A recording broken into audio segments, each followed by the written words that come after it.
Hello students and a very warm welcome to all of you. Today, we're going to be looking at a very important chapter from your geography syllabus, and that is agriculture in India. Now, this is not just something you need to learn for your exams, okay? It's about understanding the heart and soul of our country's economy and our way of life. So what's on the agenda for today? First, we'll talk about why we call agriculture India's backbone. Then, we'll explore the main types of farming, starting with primitive subsistence, moving on to intensive subsistence, then commercial farming, and finally, we'll look at plantations. And at the end, we'll do a quick comparison of all of them. So let's begin.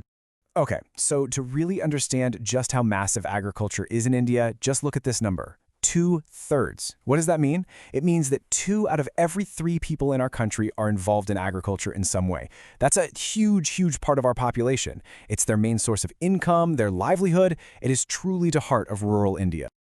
So what exactly is agriculture?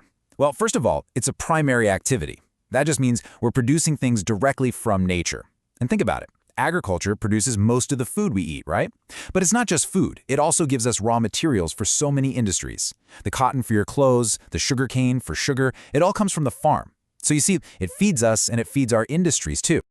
All right, so let's begin with our first type of farming. This is primitive subsistence farming. Now, the name itself tells you a lot. Primitive means it's an old, traditional method, and subsistence means it's done just to survive, to sustain the family. And even though it's an age-old method, it's still practiced in a few pockets of India today. So, what does this type of farming look like? Well, first, it's done on very small patches of land. And forget about tractors and modern machines. The tools used here are very primitive, things like a hoe, a deo, or just digging sticks. The work is done by the family or the community. Everyone chips in. They depend entirely on the monsoon for water and whatever fertility the soil naturally has. The main goal? It's simple, to grow enough food for the family to eat. That's it. Nothing is for sale. Now, a classic example of primitive subsistence farming is something called slash and burn agriculture. The name sounds a bit dramatic, doesn't it? But it perfectly describes the process. Let's take a closer look at how it actually works. Okay, so here's the cycle.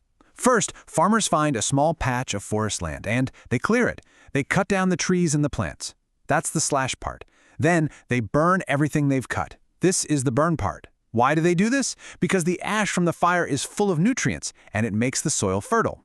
So they can now grow crops on this land for a few seasons.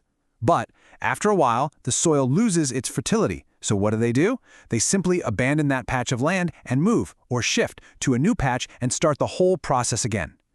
The old land is left alone so that nature can take over and replenish it. And that's why this is also known as shifting cultivation. And this picture here really shows you what we're talking about. You can see how a piece of land is being cleared. The burning of all that vegetation creates the ash, which, as we discussed, makes the soil ready for farming. It's a method that works with nature's cycle, but it also means that the farmers have to keep moving from one place to another. You know, to really understand this, let's think about a story from your textbook. The story of Rinja from Assam. She loves watching her family clear and burn the land for farming. For her, it's normal. But the story points out that she's too young to understand the big problem her family faces. The soil is getting less fertile, and very soon they will have to find a whole new patch of land. This little story really brings the reality of this life into focus, doesn't it? Now this slide is very important, especially for your exams, so pay close attention. This shifting cultivation we've been talking about, it has different names in different parts of India. For example, in the northeastern states, it's famously called juming. In Manipur, it's pamlu. In Chhattisgarh, it's deepa. Just look at this table. It's amazing to see the different names for the same practice. It really shows you the wonderful diversity of our country. Make sure you remember these names. Okay, let's move on to our second type of farming now, intensive subsistence farming. Again, let's look at the name. We still see subsistence, which means it's for survival. But now we have the word intensive. This farming is practiced in areas where there is very high population pressure on the land. Just imagine, a lot of people and not a lot of land to go around. This comparison makes the difference really clear. Primitive subsistence was just about sustaining a family. But with intensive subsistence, the reason is high population pressure. The goal here is to get the absolute maximum output from a very limited piece of land. So instead of relying on nature, farmers use a lot of labor, high doses of biochemicals like fertilizers, and lots of irrigation. They have to grow enough food. So why is this kind of farming so common in India? Well, a major reason is something called the right of inheritance.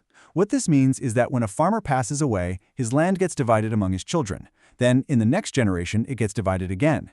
So over many years, the plots of land become smaller and smaller and smaller. This leaves farmers with tiny plots, but they still need to feed their families. And that creates enormous pressure to produce as much as possible from that tiny piece of land. All right, let's completely change tracks now. We've talked about farming for survival, right? Now let's talk about farming to make money. Farming for the market. This brings us to our third category, commercial farming. And as the name commercial suggests, the main purpose here is to sell the crops and make a profit. And look at this comparison. It couldn't be clearer. With subsistence farming, the goal was to feed the family. With commercial farming, the goal is to sell in the market. And look at the inputs. We're moving away from simple tools to modern inputs. Things like HYV seeds, that's high-yielding variety seeds, which give a much bigger harvest, plus chemical fertilizers and pesticides. The whole game is about higher productivity. So, to sum it up, what are the main features of commercial farming? It's all about modern inputs. Using those high-yielding variety seeds we just talked about. Using chemical fertilizers, using insecticides and pesticides to get a better crop. And of course, it's highly mechanized, with tractors and harvesters. All of this is done for one simple reason, to achieve higher productivity and sell more. Now, here's a really interesting point that you must remember. Whether a crop is subsistence or commercial depends not just on the crop itself, but on why it's being grown. Let me give you an example. Take rice. In a state like Odisha, rice is mainly a subsistence crop. Farmers grow it to feed their own families.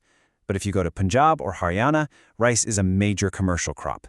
It's grown on a huge scale with modern methods, all for selling in the market. So you see, same crop, but a completely different purpose. Now, let's look at a special type of commercial farming. This is called a plantation.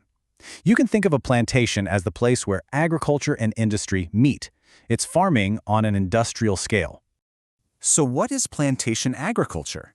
It's a type of commercial farming where a single crop is grown over a very large area. We're talking huge estates. This is also very capital intensive, which means you need a lot of money and machinery to set it up. And the most important part is that the crops grown here are used as raw materials in industries. Just look at these pictures. They give you a perfect idea of what a plantation looks like. On the left, you can see a tea plantation in Assam, and on the right, a banana plantation from South India. What's the one thing you notice? A single crop, stretching as far as the eye can see. And for something this big to work, you need good transport, factories nearby for processing, and of course, a market to sell it on. So which are the important plantation crops grown in India? Well, the most famous ones are probably tea, which you find in Assam and North Bengal, and coffee in Karnataka. But we also have rubber, sugarcane, and banana plantations. And remember, all of these are grown on a massive scale for one reason, for commercial use. Okay, so we've covered a lot of ground today. We've looked at the different types of farming. Now let's put it all together and do a quick comparison. This table is an excellent way to revise everything we've learned, so pay close attention. Let's quickly go through this. Look at the objective. See how it goes from family sustenance to getting maximum output to selling in the market and finally for industrial use. The land size also grows from small patches to very large estates. The inputs change from primitive tools to heavy investment and technology. And the type of labor also changes, from family labor to more mechanized work. And the examples at the bottom are perfect for remembering each type. I really suggest you pause and take a good look at this table. It's a fantastic summary. And we'll end today with a thought for you. India's population is growing, and that means we will need more and more food. So the question is, how do our farming methods need to change and adapt for the future? How can both our traditional and modern methods evolve to meet this challenge? It's a very important question for our future. Think about it. Thank you for your attention today, students.